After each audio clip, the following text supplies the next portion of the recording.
جو کچھ دیکھا ہے اس کو ادھر ہی دفن کر دو. جب ایسے کوئی معاملات دیکھنے لگو تو وہاں سے فوراً اٹھ کے باہر آ جایا کرنا. رات کے ٹائم اگر قبرستان میں شور کی آواز بھی سنو تو ایک دفعہ جا کر دیکھ لینا، لیکن اگر تمہیں لگے کہ یہ چیز نارمل نہیں ہے تو تم ادھر مت جایا کرنا، وہاں سے واپس آ جایا کرنا. میں نے ان سے کہا ٹھیک ہے. ایک یہ واقعہ میرے چاچا کے ساتھ پیش آیا. وقت گزرتا گیا، ان کو جنات نظر آنے لگے. وہ کہتے ہیں کہ بادشاہ کی وہ جو قبر تھی اس سے آگے جو اندر اس کے خاندان کی قبریں بنی تھیں، میں ان قبروں کی بھی اب صفائی کرنے لگا تھا. ایک دن میں قبروں کی صفائی کر رہا تھا تو مجھے قبروں کے پیچھے سے 2 بچیوں کی شکل نظر آئی جن کی آنکھوں سے خون ٹپک رہا تھا. وہ انتہائی وحشت ناک بچیاں تھیں. میں ان کو دیکھ کر بہت زیادہ ڈر گیا اور وہ مجھے قبروں کے پیچھے سے جھانک رہی تھیں. ابھی میں ان کو دیکھ کر بھاگنے ہی والا تھا کہ میرے آگے 2 بچیاں آ کر بیٹھ گئیں جو کہ انتہائی خوفناک تھیں. وہ مجھے کمرے سے باہر نہیں جانے دے رہی تھیں. میں نے اونچا اونچا آیت الکرسی پڑھنی شروع کر دی. آیت الکرسی پڑھتے ہی وہ بچیاں پیچھے ہونے لگیں اور جو میرے جمے ہوئے قدم تھے آگے خوف کے مارے بڑھ نہیں رہے تھے. اللہ نے مجھے ہمت دی اور میں وہاں سے نکل گیا. میں بہت زیادہ ڈرنے لگا تھا کہ کیونکہ یہ واقعات بہت زیادہ پیش آنے لگے تھے. میرے جو بابا تھے انہوں نے مجھے کہا کہ میں تمہیں کسی اللہ والے کے پاس لے کر جاؤں گا تاکہ وہ تمہیں کوئی تعویذات دیں تاکہ تمہارا یہ خوف اور ڈر ختم ہو جائے اور یہ مخلوقات تمہیں تنگ بھی نہ کریں. خیر جس بابا سے وہ تعویذات لینے تھے ان سے ملنے میں ابھی کچھ دن باقی تھے. تو تب میرے چاچا کہتے ہیں کہ میں نے باقی قبرستان کی بھی حفاظت کرنی ہوتی تھی.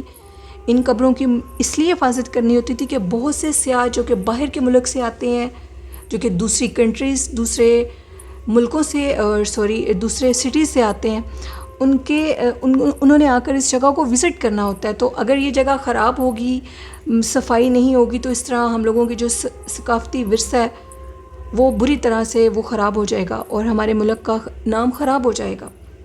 مجھے ادھر روز ہی صفائی کرنی ہوتی تھی. ایک دن وہ کہتے ہیں کہ مغرب کا ٹائم تھا اور مجھے اچانک سے میرے دوست کی آواز آئی جس کو میں سندھ اپنے گاؤں میں چھوڑ کر آیا تھا، اور وہ تو نہیں جانتا تھا کہ میں ادھر اس جگہ پہ آیا ہوں، کیونکہ ہم نے اپنے ادھر کچھ فیملی ممبر سے بھی اور جو کہ علاقے کے لوگ تھے ان سے یہ بات ان سے شیئر نہیں کی تھی کہ ہم لوگ اس طرح جا رہے ہیں، کہ ہم لوگوں کو قبرستان کی جاب ملی ہے، کیونکہ ہو سکتا ہے کہ ادھر دل نہ لگتا، کام ٹھیک نہ ہوتا تو ہمیں چھوڑنا پڑتا. وہ کہتے ہیں کہ مجھے میرے دوست کی جب آواز آئی تو میں چونک گیا اور میں نے پیچھے سے پلٹ کے دیکھا تو میرا دوست ہی کھڑا ہوا تھا. میں اپنے دوست کو دیکھ کر چونکا اور یہ کہنے لگا کہ تمہیں کیسے پتہ لگا میں ادھر جاب کے لیے آیا ہوں؟ تو میرا دوست ایک خوفناک سی ہنسی ہنسنے لگا. مغرب کا ٹائم تھا اور مجھے کہنے لگا کہ ادھر میرے قریب آؤ، گلے تو لگو. اسی ٹائم میں وہاں سے بھاگا اور وہ چیز جو بھی تھی وہ میرے پیچھے بھاگنے لگی، کیونکہ مجھے اتنا سینس اس ٹائم تھا کہ کسی کو بھی اس جاب کے متعلق نہیں پتہ.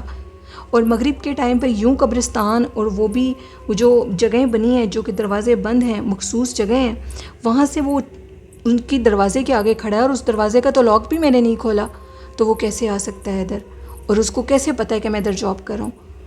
یہ واقعات اب بہت زیادہ تسلسل پکڑنے لگے تو مجھے پیچھے دوبارہ سندھ کی طرف لے جایا گیا میرے بابا کے ساتھ، اور میری طبیعت بہت زیادہ خراب ہونے لگی.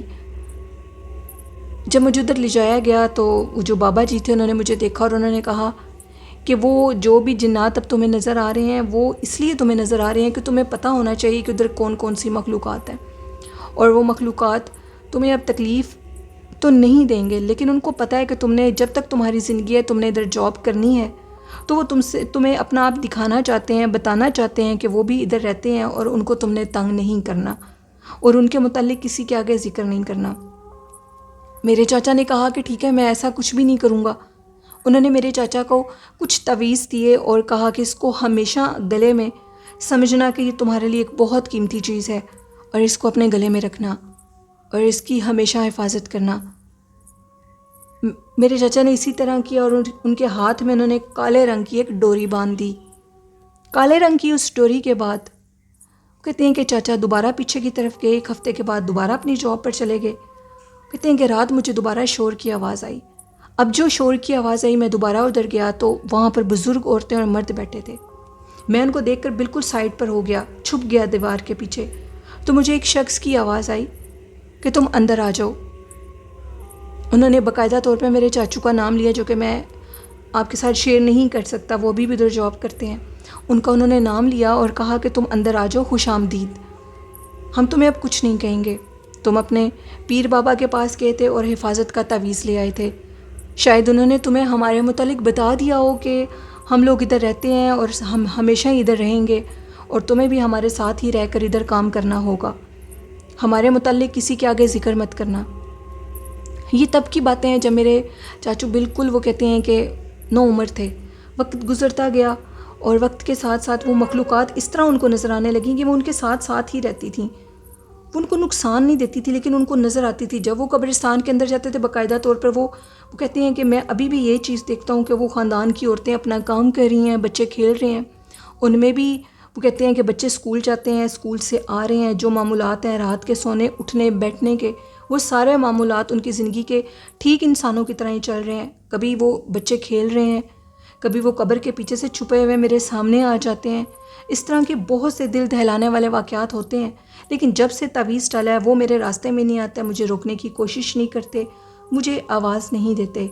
ایون کہ یہاں تک ہو جاتا ہے کہ جب میں قبروں کی صفائی کے لیے جاتا ہوں اکثر مجھے کھانے کے لیے بہت مزے کی چیزیں ملتی ہیں جن کو میں کھا لیتا ہوں، لیکن مجھے آج تک نقصان نہیں ہوا.